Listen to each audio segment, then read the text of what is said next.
Welcome back to Storytime. Let's go ahead and jump right into the video. Where we last left off, the team was about to head out towards Luna when they remembered they needed to get in contact with Smith & Western. After the absolutely awful idea went south as expected, Smith & Western forced the guy to sign the contract. After he finished signing, Joanna and the kids' signatures magically appeared under the guy's. The very next night after this disaster, while everyone was asleep, the guy heard someone rummaging through the kitchen. Obviously still on edge from the previous night's adventures, he went to check it out. As he made his way into the common area, he found that it was a strange girl that he'd never met, just rummaging through our kitchen.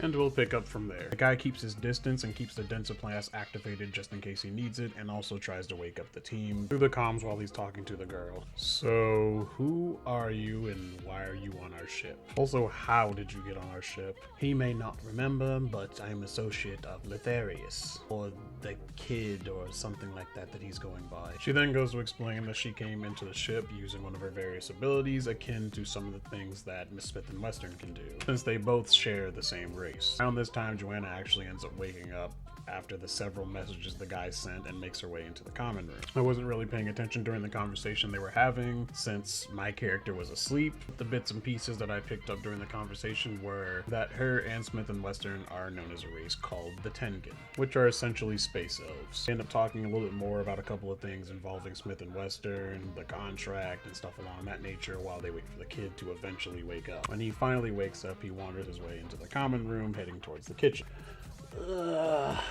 Man, you guys are up early as fuck. Anybody want a sandwich? He says as he stumbles his way into the kitchen, not even noticing that there is a third person sitting at the table. So when are we... Who the fuck are you? She said she's one of your old associates, Avelia. Are you sure about that? I have no idea who she is. Nice to see you as well, Letharius. Glad to see that you spared my memory and the things you deleted. Even though I told you not to delete your memories to begin with, we would take care of it. Either way, all of us are here now.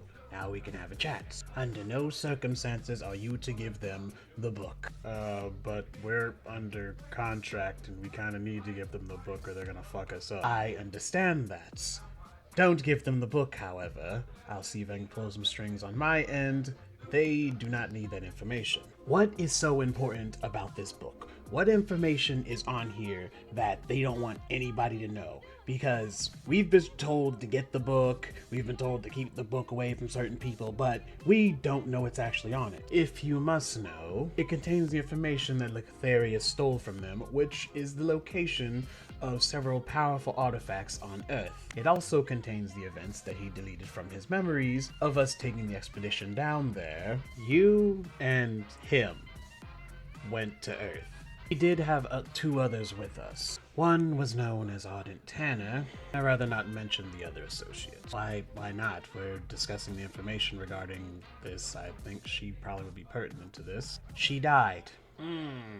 My point exactly. Either way, upon arrival at the artifacts, Ardent Tanner betrayed us, which resulted in her death. As far as I know, those are the contents of the book. They do not need to know the location of those artifacts. They will bring about the downfall of transhumanity. Now that I've brought you up to speed and told you what you shouldn't be doing, I need to go. How do we get in contact with you if we need your help? You don't. I'll contact you if I see fit. This already draws entirely too much attention to myself, and I don't need them on my tail as well. If you recover your memories, you can probably figure out how to contact me. With that said, I need to be on my way.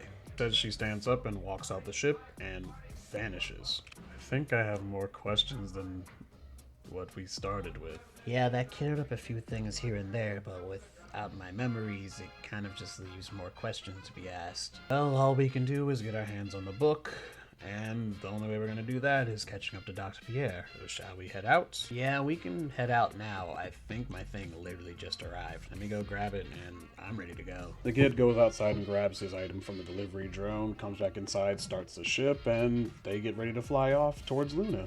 En route, they decide to do some planning since this isn't exactly going to be an easy task to pull off. First part of the plan was to show up early to the gala. We're talking a couple of days early since we would like to scope out the place, know what security systems they have installed, what we need to watch out for here and there. By the time that we were nearing Luna, we had a solid plan put together. Even showing Showing up a couple of days early, there's still a decent line to get into Luna. We finally get towards the front and attach to the docking mechanism that brings us up to talk to the guard. Do you have an invitation or do you have clearance to enter Luna? As he says this, the entire team, practically in unison, are like, oh, fuck.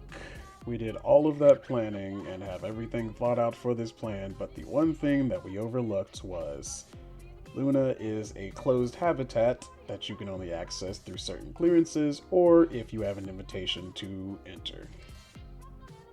Next episode will be out on Friday. If you're enjoying the content, go ahead and leave a like, maybe a comment, maybe even subscribe, maybe even share it with a friendly paper woman of your own. I don't know. You beautiful people have a nice day. Bye.